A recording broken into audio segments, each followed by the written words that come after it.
My Gavanan Melanine, and well met indeed. I am Arakir Galadirthan, the head of the modding team behind Divide and Conquer. Welcome back to Divide and Conquer as we continue on as the remnants of Angmar. As our campaign readily hotties up, that's not a word, hots up, we are about to attack Linden, because Belkaunian the Honest has taken Hobbiton from us. The Breelanders have got their last stand script, Nicky, and he's just roaming around the woods of Tukbru. No, that's the old forest, isn't it? Sorry, I've lied to you. And that's about it, really. In the north, however, we are beginning a plan to maybe take Gundabad for us, rather than wait and see what happens with it. And we are 2 turns away from an army of 3 trolls joining the field. But I think at the moment we are at an end turn. Taking Garth Heligoth, building what we can there, so we'll end the turn. Something I just want to say first of all before I get into the rest of the spiel. El Monstero, if you are happening to watch, we are going to change it so that Harad no longer start as totally Horde and they will start with Fine Abel. So if you could reword the description, I'll probably post this in a message, but just in case I forget. If you could reword the description so that it no longer says that a chieftain has come to conquer Harad, instead, again, like Rune, a city and a tribe that has that city are going to conquer Harad. Thank you. Now, to the general gump for this episode, first of all, and that is that when I recorded this, I had 19,919 subscribers. 81 subscribers away from 20,000. What a milestone that'll be. And to mark that occasion, I will, as I did with 5,000, do a question and answer video, because they are normally quite sought after, and I shall be in it. Come on! Kill them all! I shall... Is that what you want? We're probably not going to be there.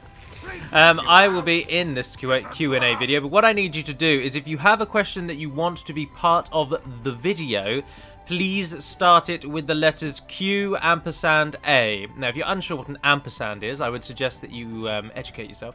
Or I can just tell you that that is the symbol for and. So I'd quite like them all to be Q ampersand A, and then preferably a colon, because that's grammatically accurate, and then your question. Get ready for fighting. Feel free, of course, to write instead question and answer, but just know that you failed at English that little bit more than the rest of us. So Q ampersand A would be my preferred. Apologies, I sound like a right twat there, but to teach us all the use of various different forms of punctuation can only be a noble goal. So pop Q&A before you question, write your question. What I will do this time is I'll figure out some way of editing using probably Little Blue Ferret software. I shall edit the video so that the questions remain on the screen along with my face. I shall also attempt to not be as eyebrowsy as I was in the last one. But in the last one I was remarkably nervous that I was going to be on screen. Whereas now that we're 20,000 in, and I've ventured into Discord, which is something I never thought I'd do. I've spoken with other human males, other human beings, and they don't necessarily have to be male, but they all have been. And so I feel a bit more confident, so I don't think I'll be hiding behind constant movements and eyebrow raising. So the Q&A video will likely be last, but more interestingly for those of you who like videos, and this will lead on to the point that I'm talking about in a moment, most of you probably like videos or you wouldn't be here. But we've done everything I think we're going to do. We're going to end the turn again. I have completed the writing for the Fëanor video. Now, I don't use a script, but I do bullet point down the key points. And I've been using my lunch breaks at work to write down these key points. And Fëanor is so intertwined with such interesting events. But I don't personally find him very interesting. I find him uninteresting. Dull is the word for uninteresting. Oh, this end turn is taking longer than the last one. Something must have happened to one of the nations. So the Fëanor video I hope to record on... Oh, the Riddermark is losing troops. They've not died, but they're losing men. I hope to record the Fëanor video on Monday. And it will then likely go up... I don't know, actually. This one will go on Friday. Friday's on Saturday. Faction overview on Sunday. Interesting. No, I will record it on Monday and it will probably just go up after the rotations. So probably next Wednesday, maybe. Oh, Nick buggered off again. He really doesn't want to cross that gap, does he? No sleeping here. Right, I definitely want those archers, and I want the halberds. Gives him 3 more. Sleeping here. No sleeping here. Is there a general in Bree? Oh yeah, there is. Listen up. No sleeping here. I'm holding you there until Get ready for fighting. Nikki. What we need is another army that can go off to finish Bree off, so that Nikki will just go rebel. Now, what I am hoping to do, and I've spoken about this before, but this is a prime example of how to explain it, is what I'm hoping to do is essentially turn the rebels on. Not in any particularly base way. Pull your minds out of the gutters. But I'm hoping to turn the rebels so that they'll actually do things. So this isn't that the rebels are going to actively... no, what we're going to hope to do is that the rebels will attack you. They will send out troops to attack. And when a nation goes rebel, so say for example Bree goes rebel, this whole army will stay, and it will then just be a rebel army. And what I'm hoping to try and do is make it so that that rebel army will then still attack you. Now, the only different, the one thing that won't happen, and is assured, is that rebels won't be able to spawn. So that's never going to happen. Oh, you get 2 units of Marauder, of Scourge Raiders. That's cool. So the rebels are never going to be able to spawn. So once you've killed a rebel, you've killed a rebel, and if they have whatever troops the town they take has. So if like say for example that this turned rebel, and it had this huge army, it could move that army out, leave 1 unit here, attack someone else, but then it's not going to get any other units here unless it moves them back. But I'm hoping to try and fiddle around and see if that is entirely possible. I'm not sure yet if it is, but I'm hoping it is. Listen up. How much will you hate me if I move the whole garrison? Oh, well, he's going to bribe you if I move the whole garrison, because he's a bastard. Are you training something? No, you're retraining. Well, we'll wait. We'll just wait 1 turn. We'll just wait 1 turn. Oh, you can send some... Yeah, I'll take your siege, actually. We might be able to use that quite well against Angmar. We are Angmar. Against Linden. Another thing that I forgot to say, I believe, in the video where I was talking about what we're going to do with Rune, Harad, and Khand, and that is that the Horde script, or the Rune and Harad starting with only 1 nation, 1 region, that is only for the player. The AI will auto-expand at turn 1 into their historic regions. So, as if you play as anyone else, possibly except Carn-dum, that's the current thinking. If you play as anyone else, then Rune and Harad will expand into their standard territories and they'll begin the game as you like. No problems. Rune have been nerfed. We're going to add the ports back in, though, because it seems that they've not really done anything by removing them. So the ports are going to go back into Rune and the Sea of Rune, so it solves any problems of people saying, like, oh, I think people are going to wonder why there's no ports, even though they're on the coast. That problem has now been solved. But... so the ports will go back in, but Lest, the town of Lest, will no longer be in the turn 1 auto expansion for Rune. So we're going to remove that one. But otherwise they're all going to expand. Now what I was mentioning just about Khand then, is if you play as Khand, Harad are not going to auto expand into their regions. And the point of this is to make you Gondor's chief enemy.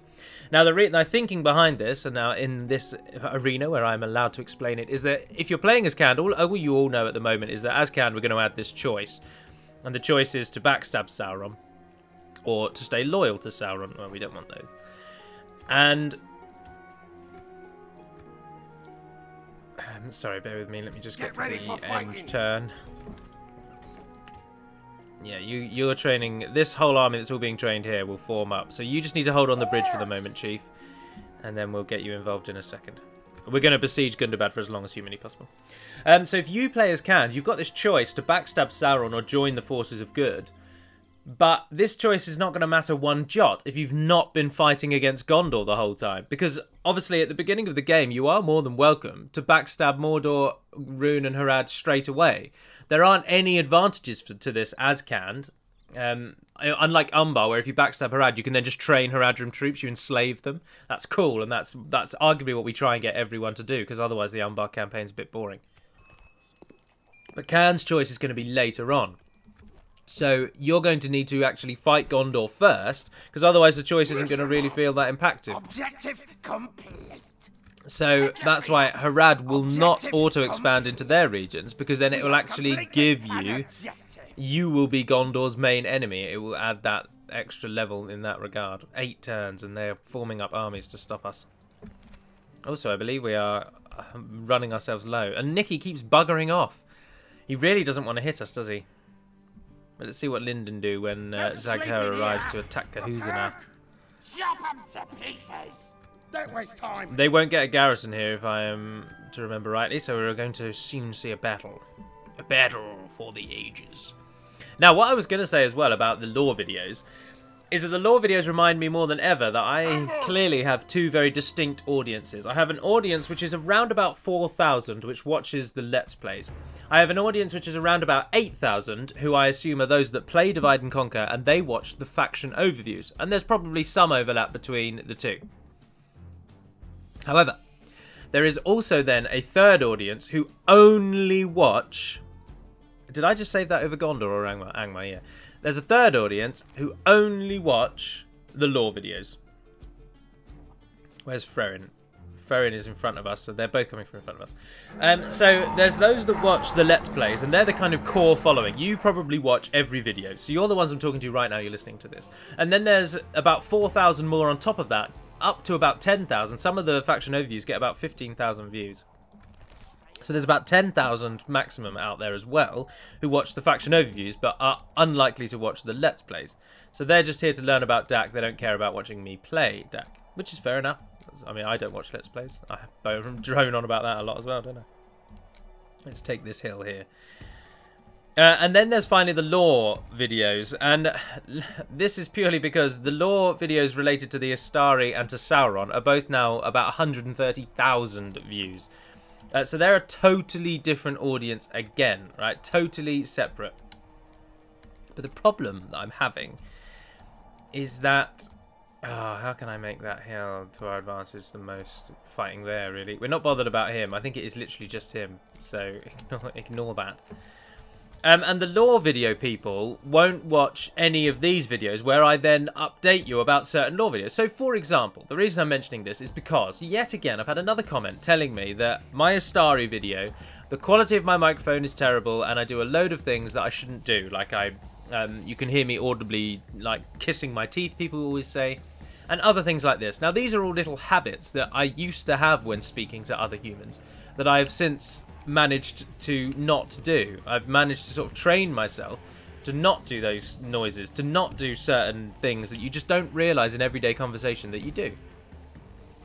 However, the lore videos are now a year old, over a year old, so I'm still getting these people saying about how terrible it is that I'm doing X, Y, Z, and it'd be so much better if I could do this, that, or the other, and it absolutely boils my blood, and I know it shouldn't, and it is a terrible, terrible, terrible thing, but it does, and it really frustrates me. Why can't people just simply look at the date of the video, look at the age of the channel? This is all public information. It takes about 3 clicks to find this, and then surmise, maybe as this video is over a year and a half old and his channel's only a year old, he might have improved a bit. I don't know, maybe I'm asking too much of the world, but it bloody annoys me.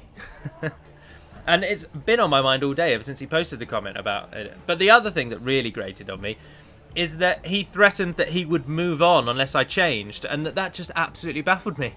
Like I personally care what one individual person, that one individual person is going to not watch me anymore because of a noise I made in a Start Lore video. It's like, what do you think you are? Like, if the masses felt that, then I would be worried, I'd be concerned, I'd be looking to change the way that I do things, which I did anyway. But one person, oh, I'm terrified, sir. Like, your threat is making me want to just re-record the entire video and repost it, just for your viewing pleasure. And that's what I'm getting at here. Everybody kind of thinks that these things should be done not everyone, I'm cynical again. But there are a great many people who will speak as if the video is designed for them, and if I don't edit it to be suitable to what they want, then it's just ridiculous. And the biggest reason that I'm moaning about this is because he had a problem with my accent, and which is fine. I mean, have a problem with my accent, that's absolutely fine. But to then use that as a reason as to why, like, use that as a way that I could improve by not having the accent, I mean, like, have you actually got nothing in your head? Have you actually got no brains? Because that's not really how accents work. So that's why it riled me up the most, because his biggest problem with it was that, or not his biggest problem, but one of the problems he had with it was my accent and trying to hear it. And all of this. And so my comment back to him, which I probably shouldn't have done, because you're meant to purvey this constant sense of being super happy and bubbly, and all YouTubers are so welcoming and friendly. Well, we're not. Well, I certainly am not. And so my comment back to him, because he said about how, oh, I think I'm going to need to move on. I'm all for the law, were the words he used. But I know that sorry, I'm babbling and droning. I'm all for the law, is what he said. But I can't. I'm trying to decipher this guy's accent, and also trying to get through the spit he seems to be swirling around his mouth, were the words he used. I'm not sure I'm going to be able to, and I might have to move on. And my reply back to him genuinely was, well, move on. like telling me I either need to change these things or you're not going to watch is just baffling to me. But anyway, I'm moaning about this because the biggest reason that I'm trying to I'm trying to get this message across to as many people as possible, and it's a failing on my part. I shouldn't care what these people say or do. And most annoying thing is that the lore videos were created when our channel had like 1,000 viewers. Like, we are 200 times larger than that now. It's outrageous. 20%. 20 times larger than that now. Yeah, that's what I mean, not 200%. No, yeah, 100% larger is double what you used to be, is it not? So if you had 10 subscribers and then you had 20 subscribers, you're 100% larger. Because you are what you are, that 10% plus itself, which is 20. So under that regard, 2,000 to become 1,000 to become 20,000 is 10 times itself and twice that. No, would that be 20 times? So we're 20 times. I don't know how much more of a percentage that is. Oh, I can't be bothered. Anyway, we're massively larger now, and the videos are reaching an audience I never expected, never hoped for. I mean, well, you hope, don't you? Wildest hope. But I never thought 100,000 people would watch me talking about Sauron. Basically, it's the point I'm trying to make. And the videos were created at a time when we only had 1,000 people. So everything about them is just less. And it bothers me that people are finding them now and expecting them to be like top quality because my channel has 20,000 subs. That's what they see. They see that the channel has 20,000 subs, so they think, oh, well, it's got 20,000 subs, it should be reasonably good. And then they watch a video from a year ago when we only had 1,000 subs, and they then think, oh, well, this is absolutely rubbish. So, and it just annoys me. But I shouldn't moan about it because I moan too much. But I am moaning about it. Now, if we are to turn our attention back to the matter at hand, I think we're going to get royally whooped. I've done what I can in attempts to get the hill on our side, but you guys also are not going to be needed on this front. How are you guys doing with that general? Oh, he's down to 5. Right, so you've won. You gentlemen are not really helping. There we are, get involved there. Nobody on defensive anymore. Push out, feel free. Likewise, we're not going to need you over there. The strongest units seem to be over here. I've got 1 unit of Royal Guard, Erebor Matic Warriors, who are two-handed bastards. King's Axes, who are two-handed bastards. There's the Matic Warriors with fully upgraded armor. Oh, my back really hurts. What on earth is that? Twinging like a mother. No, I think we're probably sending too much over there, to be honest, actually. Keep you over this side. There's some Stonefoot Warriors there, but they're not really aggressive. There's King's Warriors. There's King's Axes down the middle. Dwarven Axe Throwers have finished with their axes and they're charging in. There's Nobles and there's King's Warriors. So, oh dear, what have I done? Ah, my back just twitched again. No, you charge in, get involved there. I don't think we will need you over here, to be honest. I think the General's probably got it. So, I think our weak point is going to be somewhere around here-ish. So, one of you go to there, one of you go to there. How are you guys doing? Coming along. Right, he is the last man left. He's about to die. Perfect.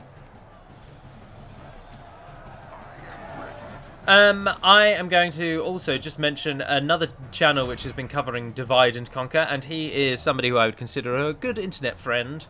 I hope you don't take offence to the fact that I add the qualifier internet before the word friend, but having never met a human, I shouldn't say human, it makes me sound like I've got social issues. Having never met him, I don't think I can therefore say that he's a good friend, full stop, because I've never met him. Can you really call someone a good friend when you've never met them? However, I would consider him a good internet friend, in that by the scale that you measure friends on the internet, he is a good friend. Anyway, his name is Melvalan Weirkallen, and he also has a YouTube channel. And the reason that I'm bringing this to light is because very soon he is going to, so mostly so that I don't have to, he's going to cover many of the changes that are going to come in 2.0. So he's going to do specific videos related to the changes for version 2.0. Because whilst I've been saying a few things here and there throughout these videos, I of course don't cover everything. Partially on purpose, partially because we've done so much that I can't. I just don't have time in the videos. So Melv is going to take that mantle himself. And I will pop a link in the description to just his channel page at the moment, not a specific video because none of them are done. But soon he will be producing a 2.0 changelog video, which I'm pleased with. The battle is very much in our favour. Victory will be ours. Is it though? It's 30-30. Oh, and they pulled the Royal Guard out and hit our general. Sneaky. My back really, really hurts. Like I've got a trapped nerve or something. Ah, dear. Ow. It'll pass. It'll pass. So to an update for Rune and Harad, as I was saying then, Harad are no longer going to start as a horde. They are instead going to start with the town of Finabel. And Rune are going to start with Mistrand. Carn-dum are not going to go horde. And Rune, as many of you saw, I wanted to post that comment not to try and get some sort of fake number on the comments on the videos. I really couldn't care less. I mean, as many of you will know that for true, I've never asked you to ever subscribe, nor to ever like or do anything. I just don't care. If we do well, we do well. If we don't, we don't. I posted on almost every single comment saying the flamethrowers are not going to be added and the chariot is going to be the final reward for uniting Rune. And the reason I posted that so many million times was because that way I was hoping someone who came to that video and then wanted to post, oh I don't or I do want flamethrowers, they might first of all be able to see that we've already decided not to add it. So they need not needlessly comment. I mean, still feel free to comment, but I don't mean needlessly comment. What I mean is if they come to me asking the question, rather they will then see that I've already answered it, so I don't have to answer it again and again and again, which I have done, I suppose. By not having to answer it again and again and again, I've answered it again and again and again. But it doesn't matter. And so to elaborate on that, flamethrowers are not going to be added. I personally wasn't massively in favour of flamethrowers. To be honest, I wasn't in favour of flamethrowers really at all. But I appreciate that we'd gone a bit... There was a potential that they could be added. I know that Moss has a unit of them, and it seemed like a cool and fitting, and thematically it worked for Rune, because if we're making the more emphasis on Rune being this dragon cult, then a unit that shoots fire is as close to a dragon as you can get. And so it kind of worked, and they would have been rare anyway, but I'm really not a pro flamethrowers in the mod, because as many of you pointed out, that's very un-Tolkien-esque. This may be based on a period of history where there were a sort of semi-flamethrowers with the Byzantines, but that doesn't mean that it follows it like for like, almost word for word. The battle is very much in our favour. Victory will be ours. So they won't be added. And the Wayne Rider Chariot, whilst that will still remain as the unit that is the bodyguard for the runic faction leader, it will be untrainable until you have met whatever requirements we're going to impose for the uniting of Rune. So that's going to be that. Now for Canned, the Horde mode is going to be Racer. Well, you can have Racer to thank if you're a Haradrim fan and you didn't want to start as a Horde, because Racer was incredibly against the idea of Harad starting as a Horde. And his biggest argument was, of course, that which many of you have pointed out, in that if you start as a Horde, what's to stop Umbar and Canned stealing a lot of your land? Now I tried to argue that's kind of the point. Harad, and it makes the Harad game a little bit harder because you've got to attack Gondor faster, because Umbar and Canned are likely to take some of your land, so you've got to go and get your earnings to unlock your units from further north. And additionally, I thought... oh, well, that was a one-liner. Additionally, I thought it might allow you as a human player to get Umbar a little bit more involved against Gondor by allowing them to take some of your lands and bordering Gondor and Dol Amroth. But as Racer pointed out, that can still be done even if you have Finabel. Just let Angmar take Ramlond, then Gobel Meerlond, then Baradhan, and then they're there, and you can just go east. And if that's something you want to do, because personally that is exactly what I would do. Let Angmar deal with Dol Amroth, and then I'll rock up when I can deal with Gondor. Yes, an enemy general has finally died. That's the one from over here, isn't it? He took a bloody age, didn't he? Dwarves, what you're seeing here, the reason that they have not broken is because with the dwarves, A, have a ridiculously high morale anyway, and so if their general doesn't die, then they will stand and fight for bloody ever. They have lost half their men. To almost fight them to the death, although we are winning. We are... It's tight, it's close. We've still got the hill advantage. The nobles are still alive, which is a problem, but we've won in the middle. Oh, we're about to. That's why they're changing position. Go in there, lads. Bit of it a bonus. A little bit of a bonus. So all that's really left on our not on our list, if you will, but we're hoping that 2.0 is going to cover a great many changes. But what I would stress, that I've already stressed to the beta testing team, is that DaC is not Moss, and we will never try to be Moss, because of Moss's one massive, and in my opinion, glaring flaw, and you all know what I'm going to say, and that is that the turn times in Moss can take upwards of 1.5 minutes to 2 minutes. On my computer, when I played Moss, they used to take 2 minutes, and in comparison, my DaC turns take 12 to 15 seconds. And that is just too much of a problem for me, and so I stopped playing Moss. And I think that's a massive part, also because Moss no longer has an active modding team. It's kind of as done as it's going to be, and there's a couple of bugs here and there, and there's a lot going on. But slow turn times are the main reason people don't want to play it. And I believe that's why DaC is quite staunchly soared in front of popularity of Moss. Now, our great competitor will, of course, be DCI Last Alliance when they finally release. Because they're going to be super polished. They're going to be so outrageously polished. And they're going to have features probably not found anywhere else, because Withwanar is an incredibly talented scripter. And he's had a lot of time to refine and work on the process. And Ngugi is very, very talented, and he knows the lore way more than I ever do. So it's going to be very lore-based. It's going to have cool trait and features. It's got some good unit designs. I will hold my hands up and say it's got some unit designs that I think could be improved upon, but certain team members left. Other team members have valiantly taken that role, and they're doing what they can. And it's coming along. So they're definitely going to be competition, although it's not competition, is it? None of us make money out of this. I mean, you might be able to argue that indirectly my success on YouTube does, but that's not really because of DaC. I don't, if you know what I mean. Like, the money on this isn't because I'm putting time into DaC. So we don't. Then there's no competition in that regard, but they are kind of.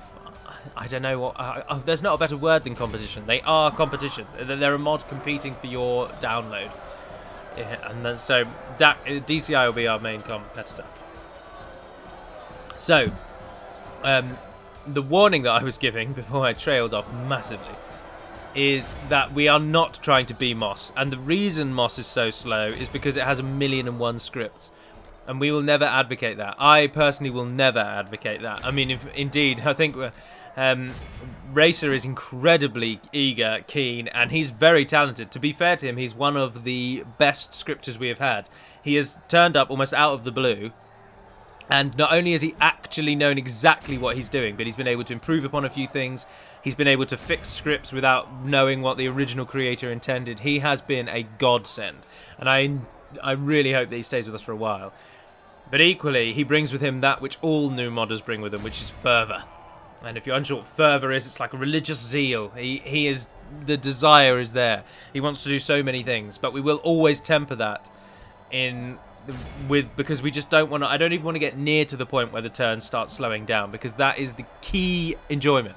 And the one thing that has always separated DaC from Moss is that we have a lot more variety in terms of. I know it's not really code, but in the modding world we split it between coding, which is non-scripting work, and scripting, which is pure scripting work. And DaC has always been the very code-heavy in that we have more factions, more units, we have various little tweaks, like we have more focus on guilds, things like that. And Moss has always been very script-heavy, and they don't have those things. They have way less factions, way less units. They don't have as many coding-related stuff, as much coding-related stuff. So anything that we could do with coding, I always would favour over scripting. And I don't want to ever be in a position where we might be close to being slow. So some of the ideas that are being floated around, do be warned, we're not going to go anything massively heavy with the scripts like Moss has. And also, I will never really be in favour of an option like they have at the beginning. I mean, I know it gives you more variety in your games, but it makes for so much more work behind the scenes. For arguably not that much payoff, if I'm honest. Medieval 2 is so easy to mod that if you really didn't like a change, you could very easily learn how to change it. But I just wanted to say that because we've currently got a lot of ideas being thrown around. There's a lot of potential for the mod at the moment. And we are, as you probably have noticed, it's not really been something that we discuss, but it very much seems to be happening. We're kind of going around the game, making sure that every faction has something. And this is another point I wanted to just talk about, because scripting and coding intricacies, or intricate scripts and intricate coding and interesting little features, are not always the way that we seek variety. Variety is the key word. That's what we're hoping to achieve with every nation, so that they have plenty of things to keep you going even into the late game. Now, somebody said that Dol Amroth is going to be my example here, because somebody said, oh, Dol Amroth could really do with a script similar to, along the lines of like Bree, the Dorwinian, Enedwythe. They've all got these cool scripts. I think Dol Amroth could benefit from it because they don't have anything. But I countered that because Dol Amroth do have one very key thing, and that is that they have an outrageous unit variety. And unit variety is all that really this is. If you think about the Bree choice, if you think about the Northern Dunedain Beacon of Hope, if you think about the Candish when that change comes in, if you think about the Dorwinian choice, if you think about the Umbar enslavement, all they all do is give you more units to train. Because that is how you get that variety. There are other things of variety, like for example civil wars happening in your nation at a certain point, the raids that happen on Gondor. They're another feature you have to deal with. But the main thing that everyone kind of always wants is that their actions have impact, and that is often represented by unlocking certain units. So you're playing as Umbar, you want to represent the fact that you are an evil, like, bastard nation who believe you're better than everyone else because you're the true Numenorians or whatever. And you want to really feel that, and you can feel that in that you can enslave everyone around you, and that means you can then train their units. So if a faction already has huge unit variety, like Dol Amroth, like Gondor, like, for example, even Mordor, even Dol Guldur have a lot of choice in the late game, that is enough variety that they're not going to really get anything extra.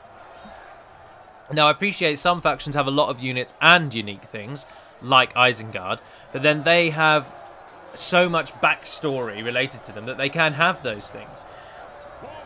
So it's always a bit of a playoff, but we're looking at factions that really have had no love. So Rune and Harad are key. They really should have been looked at first, because DaC has never paid attention to them, as I'm sure you're aware. The only things we've added to Rune are the Dragon Wrath cultists and the chariots. That's it. That's the only difference between them and between them now and them way back. We've also since added the Loke Scion Rim, another unit in the late game. But other than 3 units, their roster is unchanged. Harad is basically the same. And so these nations are getting attention now because they sorely need it. Also, to actually talk about the episode that we're currently in, just for one moment, we have won. We are now just waiting for that guy to die. But apologies, I should have put it at time 6 when it was really apparent that we were just waiting for deaths. So the only other factions that remain after this, to be honest, are the elves. And not the woodland elves, because they've got their alliance script. They're done. They get variety. But Imladris and Linden, as many of you have pointed out, don't really have anything at the moment that makes them stand out. I mean, if you reel off almost any faction in the game, I can tell you something about them that gives them the variety we seek. And the remaining ones that don't have all that much variety are Imladris, Linden, and at a push the Misty Mountains. And of course Ered Luin as well, but so it's that Western theatre. And the problem is because that's much like the Eastern theatre with Harad and Rune. The reason we've never looked at adjusting them is because they're incredibly easy campaigns, and people don't often play as them unless they do want to just have a doddle. Like Rune is arguably the easiest evil nation, and Linden is arguably the easiest good nation, and I don't think it's a coincidence that they're the 2 nations that are on the edges of the world. So trying to think of something. Now, the idea that's always been floated for the elves is, of course, Elven kind of leaving Middle-earth script, whereby you are penalised until your faction does X, Y, Z. But I've never really been in favour of that. Oh, that was our faction leader, Overlord Azog. Well done, sir. And you actually killed more than anyone else, so very well done indeed. But if we remove you, because you're not eligible, then 92 kills from Orc Halberdiers. Halberdiers. Many congratulations. I see this loading screen so much. All the bloody time. Ambush! Gundabad has fallen. Wipe them out. All of them. What do we do? What do we do? What do we do? Should we sack it? Exterminate it? Sack it. We'll go for money. Oh, assistance requested. Oh, against the elves. Jog on, son. You can fight them on your own, mate. I'm not getting involved with the elves yet. We're building an army to deal with that. That battle, by the way, is going to conclude this episode. I hope that's okay with you all. We're closing in though. Linden might potentially drag on for some time, but of course they and Bree are all that need to die, and our armies are being trained, and we're now even expanding out to get more money in the east, ensuring that the dwarves don't get us. But do remember that the few times that I've toggled Fog of War, this game, the evil nations are outright winning. And outright winning doesn't even really cover it. The evil nations are stomping all over the map at the moment. Ah, we got that third tier. We got a third unit can train. That makes so much difference. Shrine of Melkor's coming along, and then, I don't know, I don't think those roads are really worth it. Go for a blacksmith. Can we upgrade you again? Yes, we can.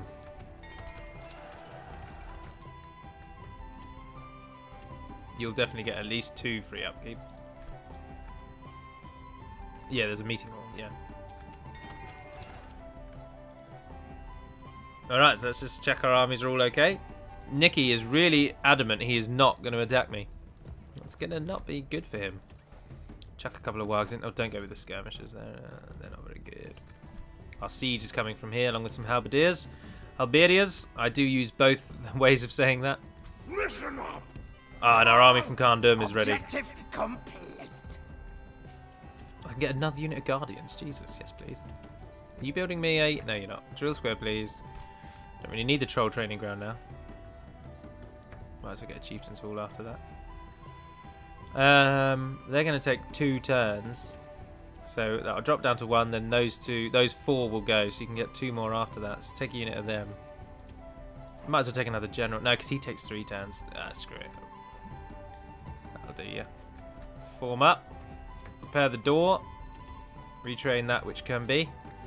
And chuck in some mines. Surely you're reasonably evil already. Oh, yeah, wow, you're very, very evil. You can probably train so much stuff. Oh, we can get Witch Realm Marauders from Gundabad. Cracking news. Get ready for fighting. Wrong person. Build me a tower, please. Thank you. Objective complete. So there's the Grey Mountains, there's the Upper Vales. So Gundabad falls. That's probably going to be the name of the episode as well. You might as well build roads. Garrison quarters as you are just behind. Oh, we can queue up. We can queue up to the cows come home now, to be honest. We've got plenty of monies. But Shadoon, I'd like to use you as a money maker. So, yeah, if you go for a fairground.